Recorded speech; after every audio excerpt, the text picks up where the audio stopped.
Мин беренче булып прививкага бардым. Өлкән яшьтә булуыма карамастан, аңым белән бардым. Мин аны аңлыйм. Аллага шөкер, шайтан ишетмәсен. Бик җиңел үткәрдем.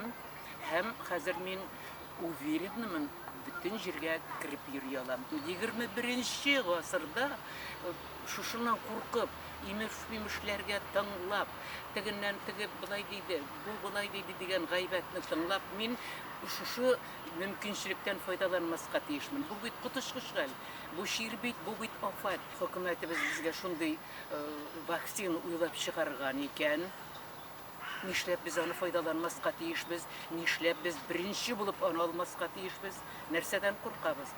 Бер генә тапкыр яшибез. Дөнья матур. Аны калдырып китәсе килми. Сез яшьләр, миннән яшьрәкләр, хәтта мин өлкән кеше буларак та минем әле яшисем килә.